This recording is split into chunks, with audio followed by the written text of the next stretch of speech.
Hello and welcome to Raising Those Spirits. I'm Steve. And I'm Sam. And God, is this episode 35 or 45? No, it's more than that. I think we're in the 50s, Steve. Are we?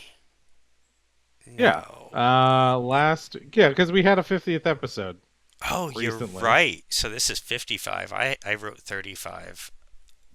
I'm No, you were in the past. I am it seemed like an abysmally low number. I was like, we do not record enough. So No, I mean we haven't even missed a week in a while. yeah, I know, but if in year 4 we were in the 30s, that would be That'd be bad. pretty bad. That would be pretty bad. So knowing we're getting closer to 60 is better. Um, Yeah. so yeah, I'm excited about this week. Uh, Sure, you've been talking to me about this show for a while. yeah, I'm really excited to get to it, but first we have to do cryptids and drinks. Which do you want to do first this week? We don't have a format. Oh, no, we do. No, I mean we usually do cryptids first. Let's stick with that. So what is a cryptid you discovered this week? What state Okay, are we on? we're on Michigan, which Oh, I'm like we're all the way to Michigan, but I'm also like we're only at Michigan. I feel like we've been doing this for years. Which makes sense. We have 50 states. We knew it was going to take years. that's Um, true. like this was a minimum 2 year commitment if we never missed an episode. But so I thought Michigan was going to be another crap out. But honestly, Michigan has some actual cryptids. Um, they have, your typical lake monsters and stuff, and your typical sea serpents and little local, like, red cap, red dwarf, whatever local forest person is, like, gonna cause your doom. But Hmm. they have their own little version of aliens with the big heads, but they're not aliens. They're like escaped children from an old asylum where they were experimented on. Like, but That's sad. yeah, it was a depressing one. It was good cryptid lore, but it was just I was just like, no, no, man, this is an up show, not a downer show. So I almost didn't do this one, but the Michigan Dogman is Oh, he's their Jersey Devil. You know what I mean? He is like the cryptid for that state. So I figured like he has like C and D rate movies about him. Um, okay. so I think it kind of just sounds like a werewolf, but creature is the torso of a man, but the head and fur covered body of a wolf or dog. Okay. Stands about 7 feet tall and is said to emit a bone chilling howl that sounds eerily human. Again, I feel like this is a little bit of a Wolfman situation. Um, it to, it was first reported in 1887 when two lumberjacks spotted it with a man's body and a dog's head walking around, lurking in the woods that they were lumberjacking in. So since then, there have been a lot of encounters described across Michigan, but a heavy concentration of activity in the northwestern part of the Lower Peninsula. So yeah, he has been seen in the 1960s, the 1980s. Some people depict it as aggressive and bloodthirsty. Others suggest it's more of a passive, shy creature. It's been seen like not just in the forest, but like on the grounds of manufacturing plants and stuff. I think it's just a black bear, Sam. Okay, that's fair. I think that's a fair assessment of what it was described. Yeah, it's got kind of the body of a man and a doggish head. I can see like a skinny black bear. It wandered onto the grounds of a manufacturing plant, probably to go through trash in the 60s. Yeah. Um, Sure. Two lumberjacks ran into a weird one at night. I see that happening. Like a weirdly, weirdly jacked bear, kind of like one of the ones that Midjourney made me a few weeks ago for the gorillas. It could have been a situation where it had mange too, maybe Yeah, when its fur had fallen off. so many cryptids are just things with mange, Oh yeah. or albino things with mange. But yeah, no, it's in 1987. Disc jockey recorded a song called "The Legend," which he initially played on April Fool's Day as a prank. Okay. But it became immensely popular, and it was about him running into the Michigan Dog Man. But all these people started calling the station and giving their encounters with it, and the song like blew up, and it's like cemented its place in Michigan lore because it went like 80s viral. That's amazing. Yeah. So it was a fun one to learn about. It's not one where I It seems like a fun character. yeah. Um a lot of the art that I found, I mean, a man's body with a dog's head for the most part is just a werewolf. Like I could send you some of the things that come up on Google if you type in Michigan Dogman, but it's basically just a lot of werewolves. Yeah, I So, mean, I feel like we've treaded that territory before. yeah. So, I don't think we need to do photos for this one. If it's a werewolf, guys. All right, get it in your head. It's a werewolf. Um, and I like how werewolf really runs a spectrum. Like, there's art here of him looking more like the werewolf from the Monster Squad, like the old, black and white movies. And then there's like the Guillermo del Toro one. There's like there's the underworld ones. There's so many different like werewolf interpretations of this. So it was a fun one. It was one of the most enjoyable ones in a while for lore. Um, but it's one of the least ooh ones that I've done in a while.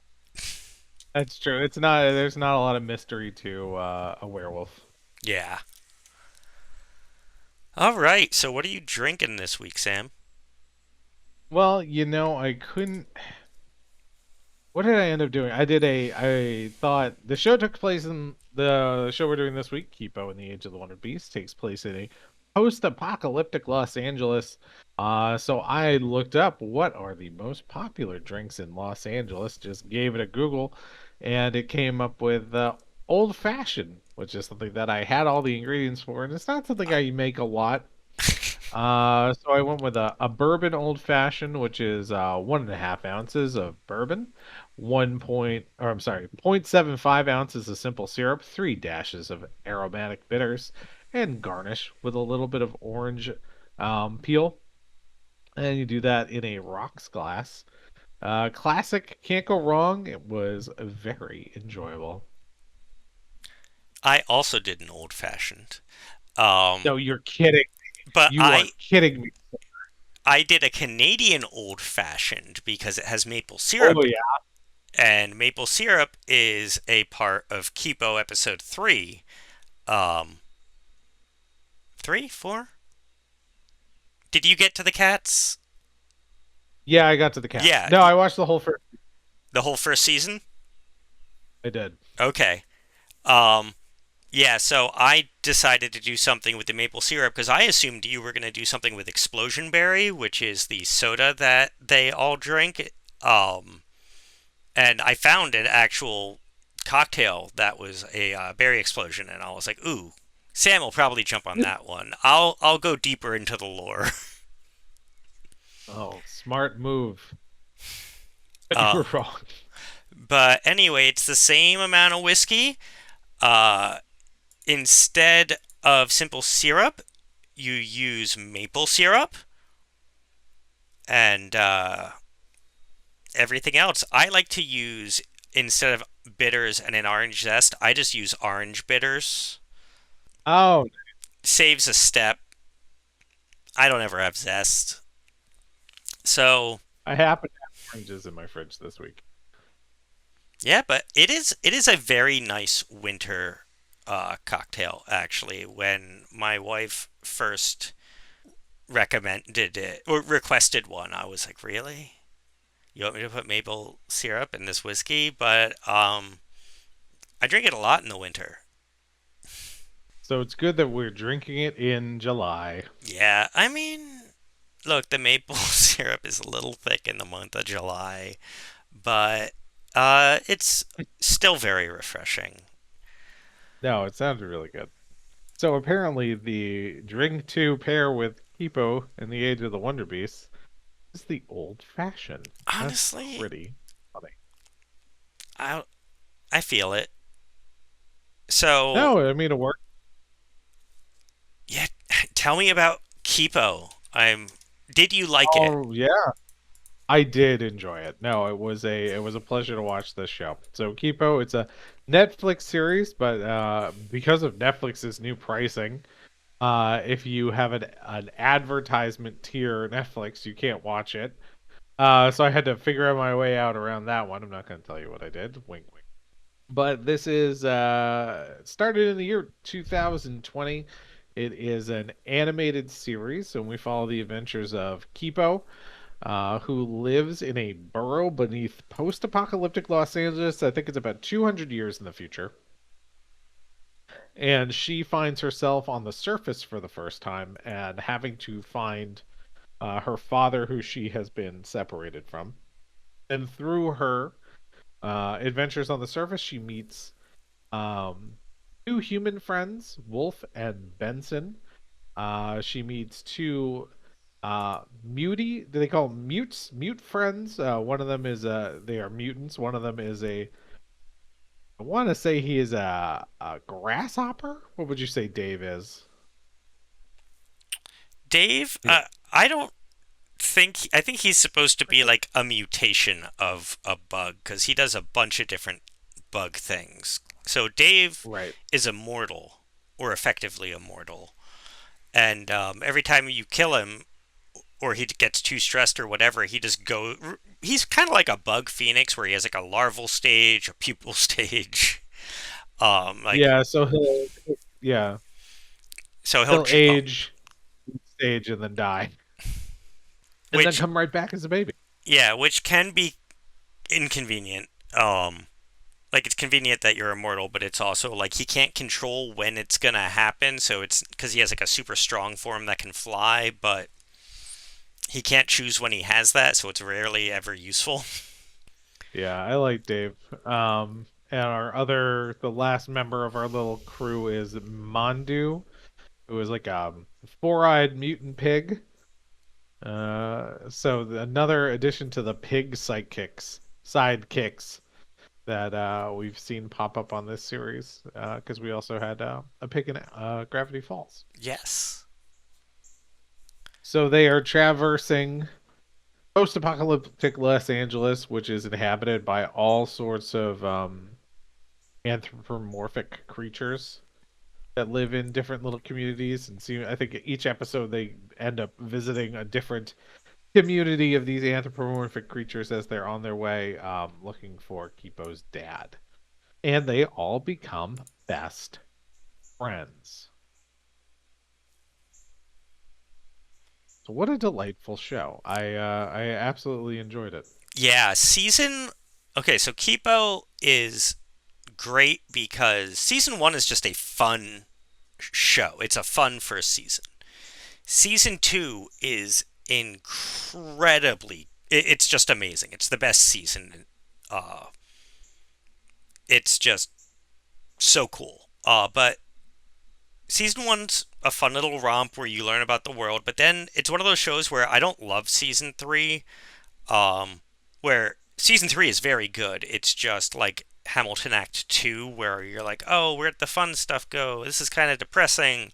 Um, but it's got like every little. It's one of those shows like The Venture Brothers, where every little thing, like every little joke, every little whatever from season one ends up becoming a thing in season three.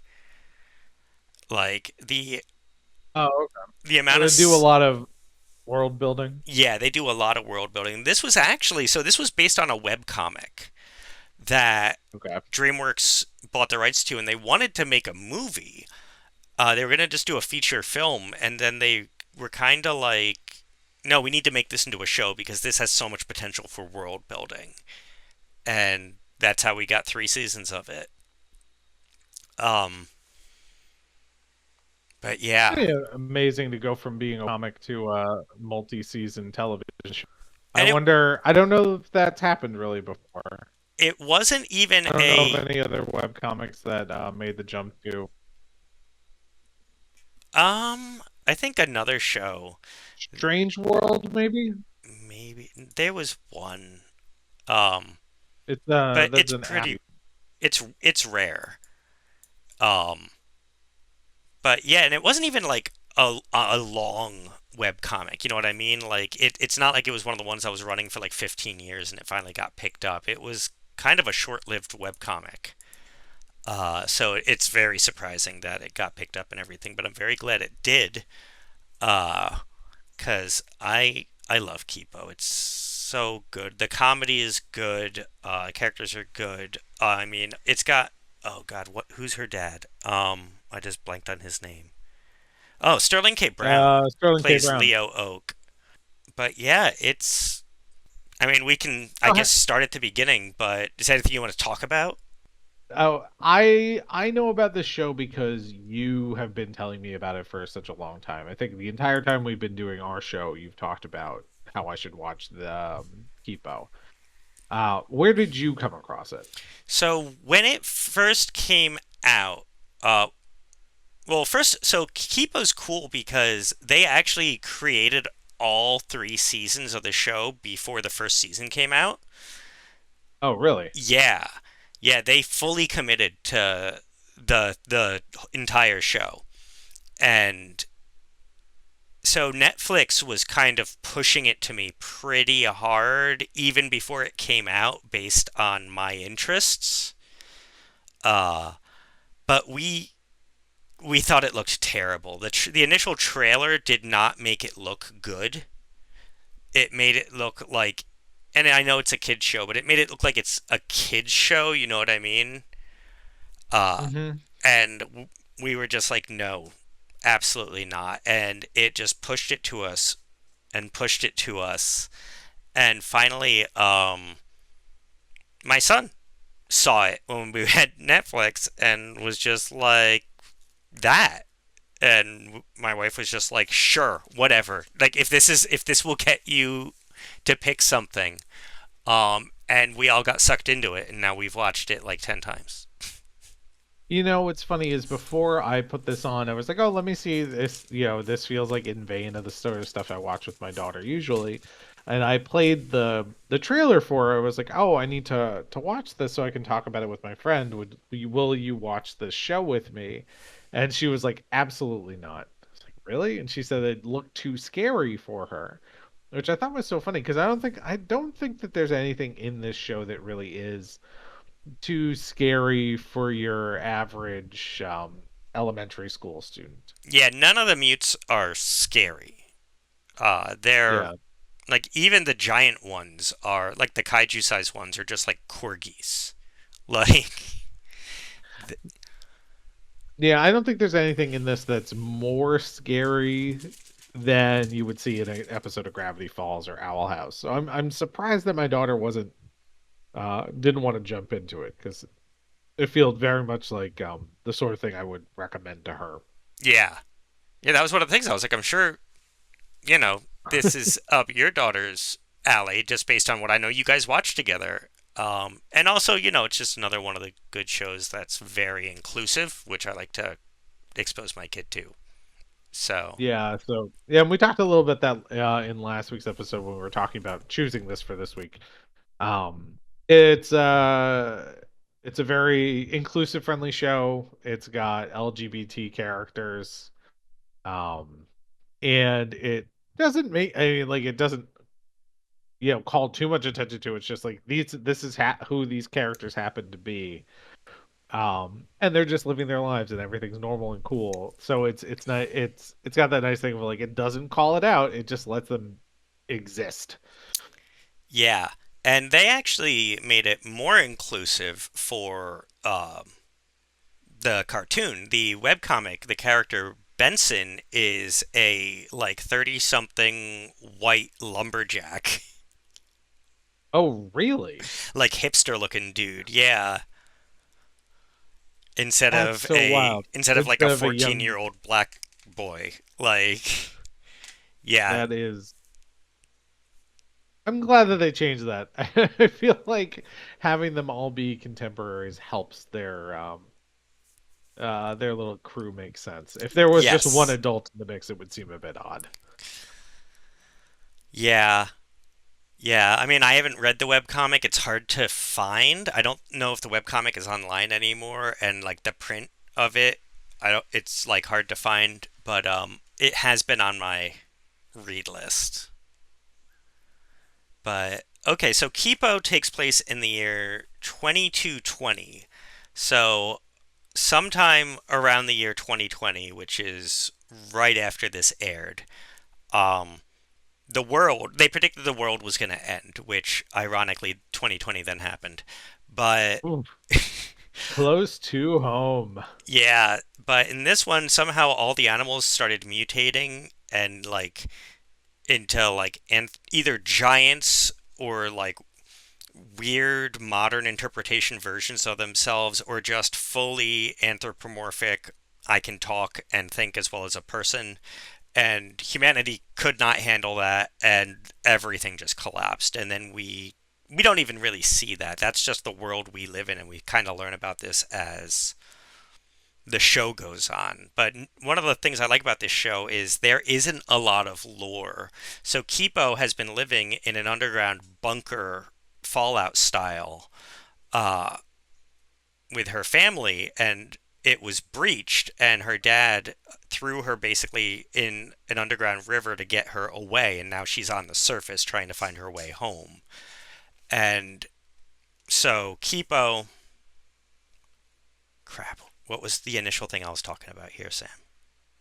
The lore of the show, the Oh yeah, the history of the lore of the show. show. So Kipo doesn't know really how the world ended, and therefore you don't know. And honestly, most people don't know because the world ended and it didn't pick back up again.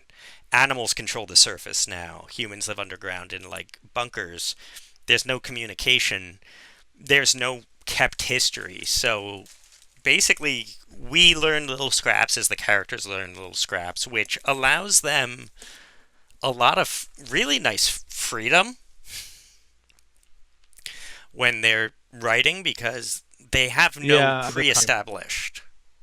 Oh, I was saying I appreciate that they just let the characters do things without really worrying about the history of it. It doesn't matter.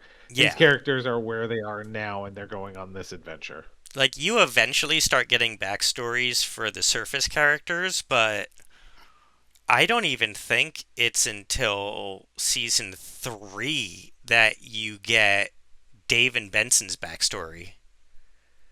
Like, they make you wait a long time, and you meet Dave and Benson in episode 2, and they are in every episode after that.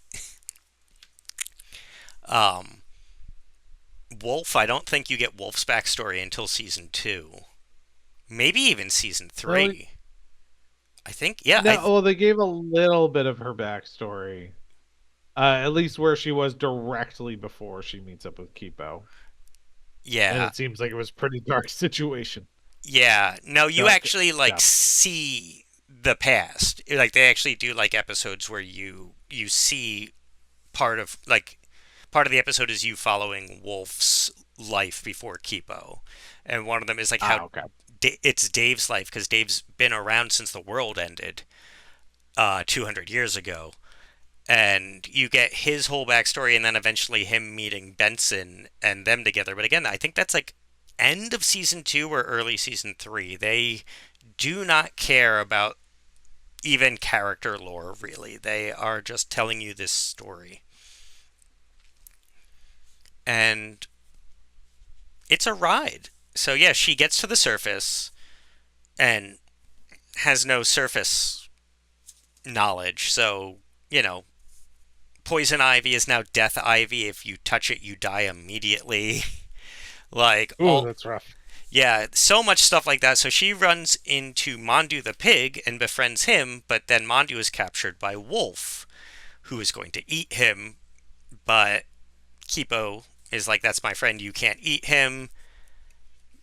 Those shenanigans happen. They end up all together because, despite not wanting her, Wolf is like, "Oh, if I leave you alone, you're just gonna die within like a minute. You're either gonna get eaten, or you're gonna walk into Death Ivy, or some other thing." And so they kind of formed their little party, and her job is to get Kipo back to her home where she doesn't know exactly where it is. So they're trying to basically use like context clues to get her back there.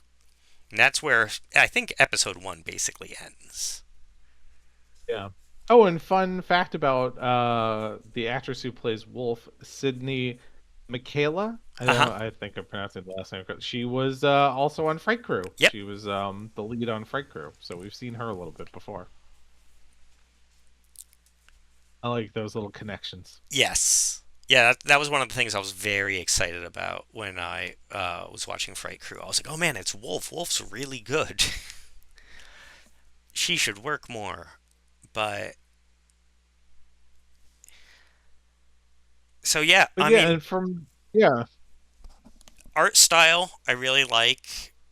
The soundtrack is really good, and the use of music is really good, I the think. music was really something that stood out as one of the strongest parts in the show. Yeah. Um, because there's a lot of, I mean, like, there's a lot of original music, and it's all great.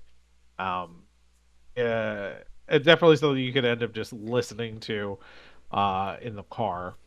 Oh yeah, I have the Kipo soundtrack. It's Oh yeah, I mean, like, it's not it's not kids music. That's one of the things about um so much children's media is they put out all this really terrible soundtrack stuff, and some I have to listen to it quite frequently. But the music in this, I think, was all very well done. Yeah, it's mostly hip And it hop. fits into the show. Yeah, it fits into the show so well, just where they work it in. My one peeve with the music is a lot of it. So Benson's one of his hobbies is basically collecting music from the old world, and but he's going around to cars and literally checking the tape deck, not the CD drive, the tape deck. And I'm like, what cars have a tape deck in 2020? And the magnetic strips on those would have just, they wouldn't have made it. It's like the one medium where I was like, there's no way that survived. A record? So that it ruined the immersion for you. Yeah, that was it. That's what broke the immersion for me. I think that's fair. Yes, the likelihood that you're going to find that you would find any working tapes in the 2200s pretty low, and the idea that any cars from the year 2020 would have had a tape deck also pretty unlikely. Yeah. But we know the world starts ending in 2020. Or wait, we know the world ends in 2020. We know when it starts to end? We don't know when the history diverges. We do not, but since the show came out in 2019, I think it was supposed to be like, this is the near future. Like, I think it Hmm. was supposed to be like a kind of sudden thing. Like, something leaks from a lab and starts turning all the mutes into mutes. So it's not like, oh, it's a slow decline starting in 1997 when people would have reasonably had tape decks. We don't know. Yeah, I don't think so. Or maybe for a little while, tape decks get popular again after the apocalypse. And those are what he's finding. I don't know. I'm making stuff up. None I- of this makes sense. I'm Now, it would have over made it. way more sense for him to.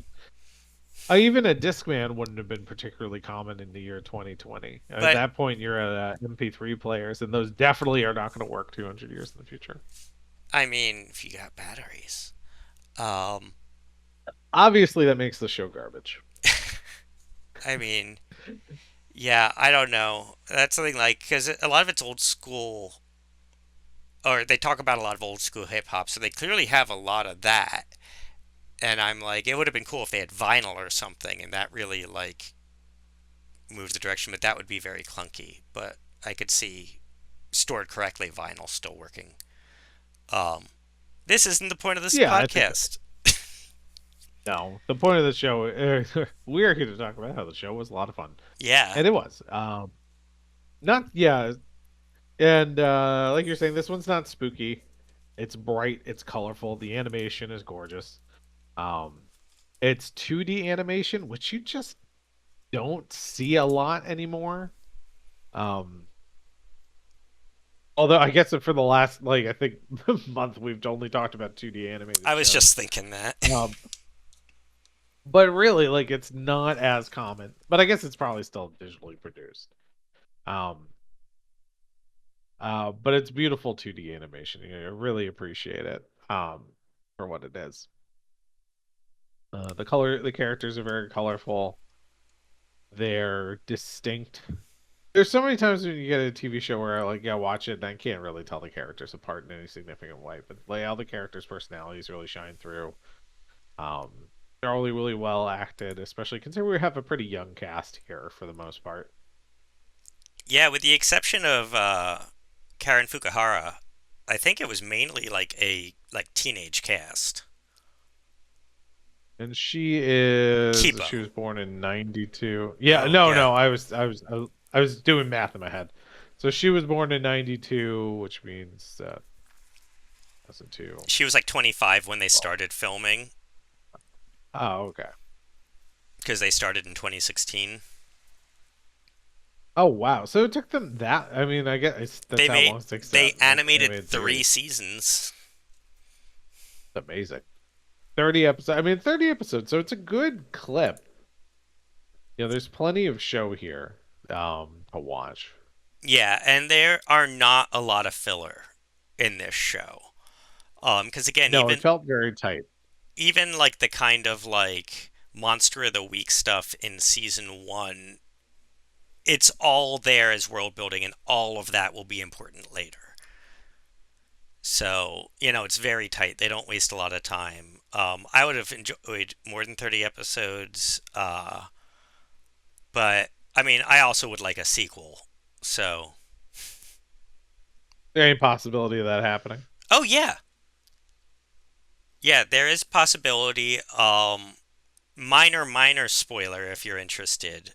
This is another show where there's a time jump at the end, Oh, okay. and we could just pick up in the time of the time jump because that's also always fascinating. You know what I mean? I mean, we talked about it with Gravity Falls, and then there is a time jump in Owl House, and then there's one here, and a lot of them are again you can just pick it up from right there. But it's not necessary. It's a tight ending, but there's always room for more because there's so much world building. Yeah, So I appreciate it. I'm glad that it. I mean, like I'll get there when I get there. I'm sure I'll end up watching the rest of the series, but I'm glad that it has a like, definitive ending from what you're saying. yes, no, there is a definitive ending. It was actually originally a lot darker than it is, but the creator was just like, "This is for children," and pulled it. So it's not quite as satisfying as it could have been, but it is still very good. But yeah, it's one of those things where when you hear the director's original vision, you're like, "Oh, that would have been really good," and also really bad for a kids show. Yeah, Yeah. Um. Yeah. So season 1, what was your overall thoughts on it? I mean, season 1 ends on a cliffhanger of sorts. yeah. I think it was okay. So I mean, for the premise, it's the like we were saying, she gets to the surface for the first time. She's been separated from her family, and she has to find her family. And through that, she finds a found family. That's pretty well worn territory. I'm not going to say that anything in the first season was plot wise. I don't think it's anything. that's gonna blow your mind. It's pretty um well trodden territory, but what it does with that premise is great. I think uh the adventure that they go on, and you can already see the story beats as they you can really see the story beats as they play out. And I think that's part of it being a kid show. You know which character is going to become the best friend, who's going to hide a secret, which characters you're really going to be able to count on in a pinch. When you meet, you know, the villains and things like, oh, there's going to be more to this character and it's going to turn out to be an ally in some way. You get a really good sense of it's all those same sorts of things that you would see in a lot of TV shows. So I would say that it is not breaking any new ground plot wise, but the characters are delightful. The pacing is really good. It really has what you want in that kind of a series.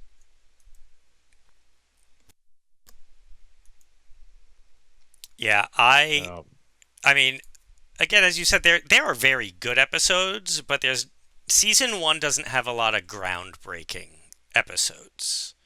Like episode seven is called Mulholland, and I think that's such a good episode. But it's every fourth show kind of explores that plot thread. yeah, so that is a spoiler warning. That episode has them given the opportunity to spend their time in a dream world where they get everything they ever want, and of course they're going to choose not to live in that dream world and go back to the real world, even though it's kind of crappy because at least it's real and they have their friends. Yeah, every single TV show or every cartoon has an episode like that. Yeah, But you need that episode because you need to establish, like, oh, these people will always choose each other over the other things that they want. And that's true in the episode of Gravity Falls that did it. That's true in the episode of Superman the animated series that did that, or Justice League. I forget what it was. I want to say that Owl House had an episode like that, but off the top of my head, I can't yeah, it's remember it episode exactly. two. But you see that. Oh, was it that early? Oh, right, with the wizard. Yeah, so Owl House had that very early on. Oh my goodness. Yeah, Um, who I was alluding to earlier. So, spoiler warning, I think, throughout this episode, but at one point, Wolf gets a clue as to where Hippo's father is, and that's the main thrust of what they're doing. And Wolf, who didn't have a family before, now has this family, and she has the opportunity to give the clue to Kipo, and chooses to keep it to themselves because she thinks that if Kipo finds her actual family, she's going to leave, and their little found family is going to break up. Again, I feel like that episode, that storyline happens in every kid's adventure TV show. That always is going to come up. And it's always going to play out exactly like it did here, where they have a revelation where they realize I have to tell them the truth, and Kipo's not going to give up on me. She's going to stick with me because we found each other. Learning to trust. But yeah, so I can't knock it at all for having those kind of bog standard plot lines because of how well it does them. yeah. It puts a lot of new twists on a lot of old ideas. It keeps you wanting more. I remember when we got to the end of season two. Again, it was a cliffhanger situation where we were just like, oh man, like they suck you in like a lot. And season one is treading a lot of seen ground, but two and three definitely start to take very unique paths. Although there are still parallels again, like especially watching Owl House and stuff. I noticed. I think my favorite thing that season one did was because I'm expecting these kind of boilerplate standard plot lines. Season one ends with they've found Kipo's dad. They're trying to integrate themselves into their new underground home, and it's not going well because they're from the outside and they're different. And some of them are mutants. Again, that's pretty boilerplate for any show of this kind. Um, and then they're attacked by our main villain, Scarlemagne, evil Mandrill. See a Mandrill? I think he's a Mandrill. Um, who ends up kidnapping Kipo and her father and separates the group. And the group is like, "Oh, we have to do everything we can to get her back. We're gonna go save her." And then immediately Kipo saves herself and then comes back herself to rally the troops. And that's our season one cliffhanger.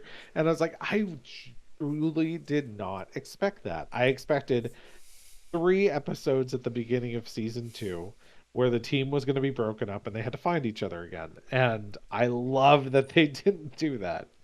Yeah, 'cause they have the music and everything. Like, there's the tears. They shot it exactly like any other show would have, and then they pull out the rug. And yeah, I've watched that so many times. Every time you're still like, hell yeah, like Yeah.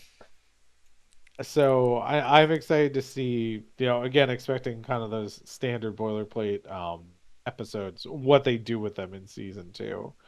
Because it's exciting. It's always exciting to watch. And it doesn't a show doesn't need to have surprising twists and turns to be enjoyable. And that's what I would say of season one.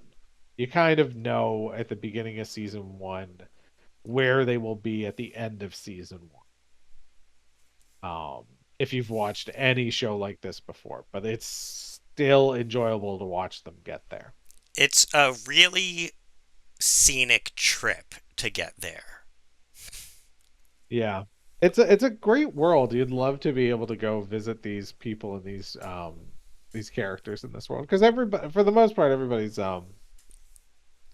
lovely and gets along. But of course there are plenty of dangers. But the dangers always seem so delightful. That's the right world Yeah, word. well, even like so like there's a village full of like evolved snakes, and they're like punk rockers, and Joan Jett is actually the leader of the Snakes. Oh, I didn't look that up. I did not realize that. Yeah, yeah, there's a few musicians in this. One of the leaders of the Wolves is Giza from Wu-Tang. Um, there's a few people like that where I was like, oh, that's awesome. You got like some actual musicians to help work on this too. But you get again so many fun characters. Yumian Hammerpaw, the head of the forest cats. I love Mm. him. I love Yumian. He is so dumb. And that's was that Stephen Blum? Yeah, it is Yes, Stephen Blum. Stephen Blum, who Who just you'll recognize from every cartoon, ever. literally every cartoon, I believe. Yeah, if you've been watching along with us, he was in Owl House and I believe Gravity Falls. uh, No, I mean that's what he does. yeah, He just is in cartoons. he's just like Frank Welker. He's just is he just trying to fill that spot when Frank Welker dies? I mean, he's already been in a few Transformers, Yeah, so he could get there. and He's gonna he was sneak his way Spike in. Good for him. Spiegel in Cowboy Bebop. Like, And he was Toonami Tom from the Toonami intros. oh yeah, wow. Yeah, Steve Blum, he's been doing it a while. It's always good when he shows up and stuff. And he's great in this because he's playing a stupid lumberjack cat. Um, that's another. I love it. I love it when he's still doing that voice, that great like rough Spike Spiegel's voice. Because anything you hear him, it's just he's just Spike Spiegel. Like that's what he is. Like that's just it's that's what the voice is coming out of any other character. But like then just saying ridiculous cat lumberjack shit. He played one of the cartoon Wolverines. So just imagine, honestly, what he sounds a lot like now, I'm realizing, is if you told him to be Wolverine, but if Wolverine was a cat instead of a Wolverine. Yeah. And he just adjusted his voice slightly. Um, yeah, I mean, I love the humor in this. There's a lot of good jokes. Um, I can't talk about it too much because you've only seen season one, but are you going to watch season two? Yeah, I think I'm gonna watch season two. Yeah, I feel like if you watch season two, you will automatically watch season three. Season two is really good. Oh, sure. At that point, you're too late. Oh, I'm Yeah. excited for it. No, I'm excited to see where they go from here. It's fun to spend time with these characters. Do you think now that you know it's not scary, you're going to try and get your daughter on it? Yeah, I'm gonna try again because I really do think she would like it if she gave it a chance. She got this wrong. She is wrong. I'm right. I know what she, it's like. I know what TV is like. I've been watching TV with you your whole life. I know what shows you like. Um, I think she'll get into it if she gives it a chance. I don't know when I'm going to do that. But I think it's a good for um, yeah, elementary school age kids. Awesome. I mean, I think I've said what Yeah, I you want to know what? say. Here's the thing about the shows we watch, the stuff we watch for this show. A lot of times when we're doing a TV series, we're not going to watch the entire thing. I end up watching the first couple episodes, and occasionally I'll end up watching the rest of a series if I'm really get into it. Even the stuff that I like. I haven't like touched Fright Crew since we watched it, and I liked Fright Crew. Um, this I will make it a point to finish the series at least over the course of the next couple of months. Nice. Yeah. That's what I would say. It's definitely worth watching and finishing. I think I'll let you know my opinions once I finish watching the series, but I think it's there. I'm excited to hear them. Yeah, this is one of those shows where my son out, he was like, "Hey, can we watch TV?" And I was like, "Do you want to watch Kipo?" And he was like, "Yes," because we haven't watched. I was kind of Kipo'd out for a little while, but we took some time off and we are back. Oh, nice. And so it's always nice to have a show that you like be one of those shows that if you just ask your kid if they want to watch it, they're like, "Absolutely," and it's like, "Oh, thank God." So yeah, recommend. All right. Well, where can they find us, Sam? Well, you can find us on Facebook and Instagram. We are at RTSpiritsPod. And if you've watched Keep on the Edge of the Wonder Beast and you have thoughts on it, please let us know. If you have anything you think we should cover in a future episode, please let us know that too. We'd love to hear from you. As always, thank you for joining us. I'm Steve. I'm Sam. Night. Good night.